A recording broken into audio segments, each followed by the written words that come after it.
it's not working. You got him. You got him. Set the hook. Set the hook. You got him.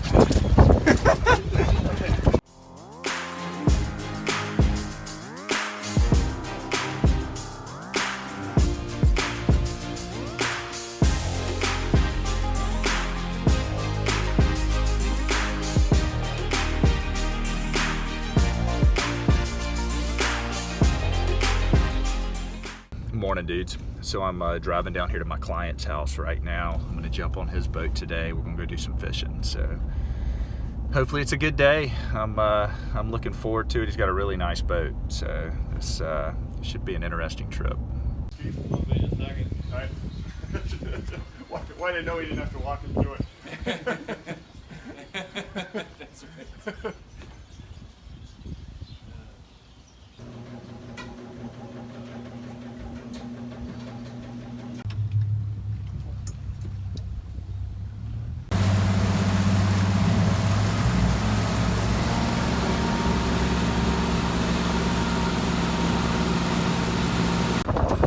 Got our first one hooked up here. It's not exactly optimal conditions. Oh yeah, that's a good one there.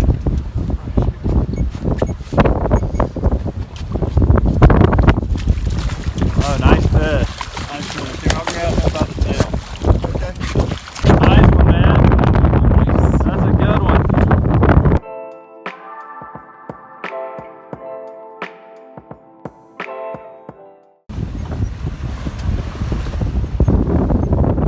Drop yours down to the bottom. There may be another one with him. Good one hooked up right here.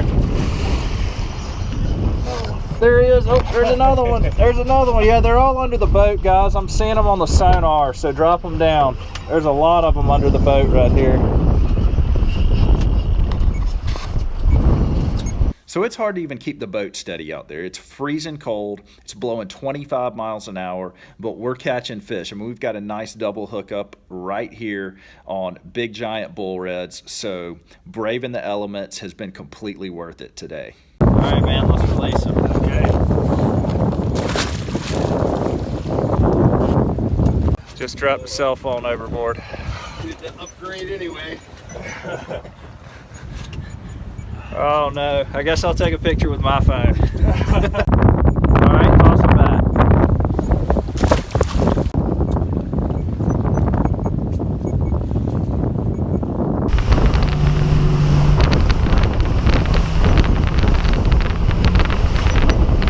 All right, guys, throw as far as you can, Go for it.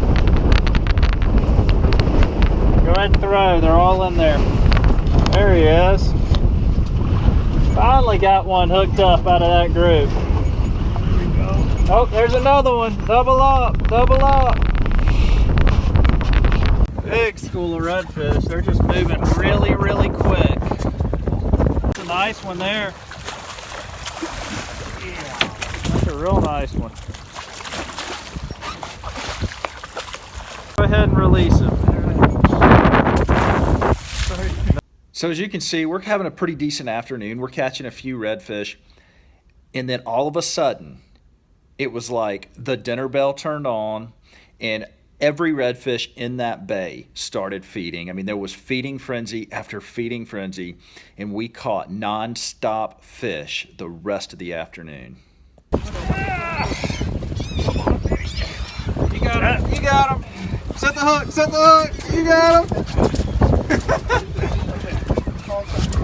Yeah, you got him. Behind you. All right, we got 3 fish on again. All right, go straight ahead, straight in front of the boat.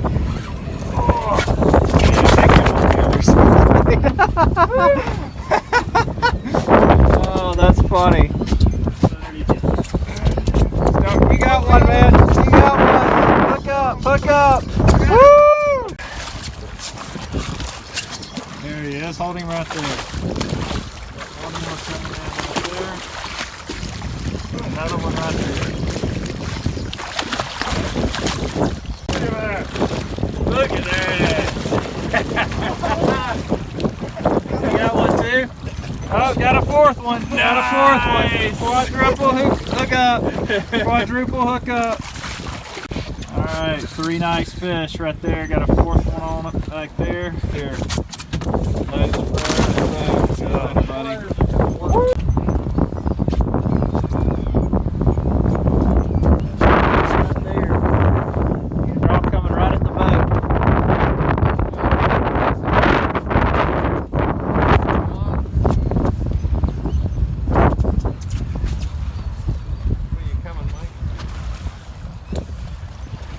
Got another quadruple hook up, taking off a fish back there, all kind of fish on. It's crazy.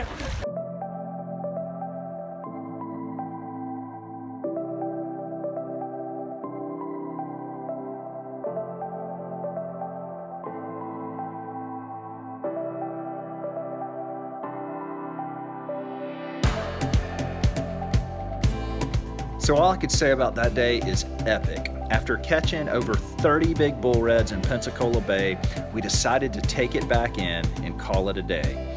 It was really, really cold and windy, but I could not ask for a better day fishing with a great group of guys. Whew, I need to go thaw out.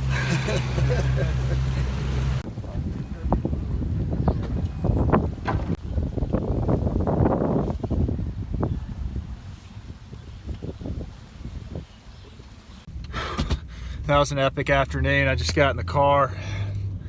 I'm freezing. It was about 35 degrees and it was blowing probably 20 to 25 the whole time. That's cold for a Florida dude, let me just tell you. But hey, that was a great group of guys. Man, we caught a ton of fish. And now I'm gonna go probably lay in a hot tub for the next 2 hours. Looking good. Check it out. That's what I get after a long day of fishing.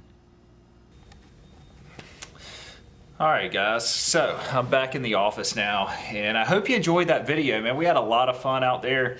I'm still trying to thaw out because, I mean, that was really, really cold, but it was worth it. It was worth every bit of the time we spent out there in that freezing cold weather because there was just so many fish and we just had a great time out there catching them. But what I want to do first real quick is just kind of go over how we were rigging for those fish and what we were using, just in case. I've had a few questions about it. So we were rigging 2 different ways.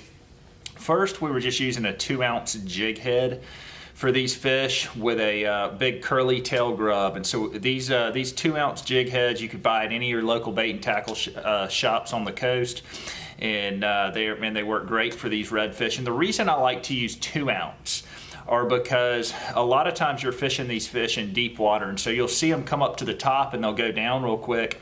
And you need your bait to sink down real quick in order to catch them. Also, you want to make long casts to them. Sometimes they'll start blowing up on top, way away from the boat. And you're using heavy rods with 40 and 50 pound tests. So you're having to, these fish are 30 pounds. So you're having to make a long cast of these fish in order to catch them. That 2-ounce helps a lot with that. So I like to use, that's what most of the guides use here in this area to catch the big schooling bull reds with in the deeper water. I'll use a 1 ounce, 1.5 ounce every now and then, but most of the time it's 2 ounce. And also this other bait that I don't have pictured here is a bucktail jig.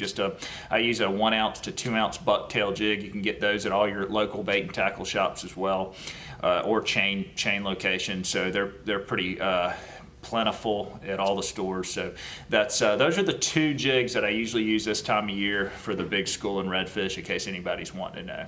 So guys, I appreciate y'all watching that video. Something else I want to talk about today, because I got a lot of comments about my last video.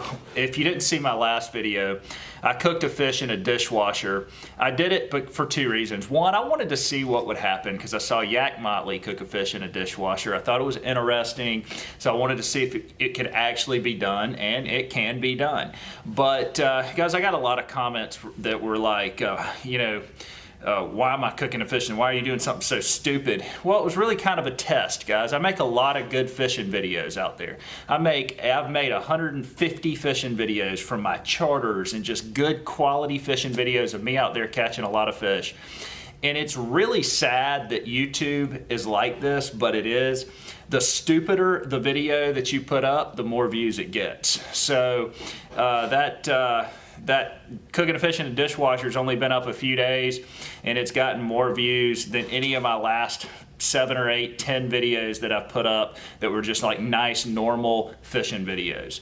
And it's sad that it's like that, because I mean, I'm a guide. I'm out there 200 days a year, you know, serious fishing. I have to be a serious angler in order to do well. And so it's kind of crazy coming over here to the YouTube world that you can't really put up a normal fit. Yeah, your subscribers are going to enjoy it, but you're not going to get new subscribers. You're not going to get a bunch of views. Your channel's not going to get big unless you put up stupid stuff. Now, I'm not saying that's what I'm going to do. I was just kind of testing it out with the dishwasher video just to see, and hey, it proved to be true, man. I got more views on that video than I had on any other fishing video in the last few videos. So comment your thoughts below. Let me know what you think about it. Guys, again, hope you enjoyed this video. If you did, shoot me a thumbs up. Don't forget to subscribe. You guys have a great week.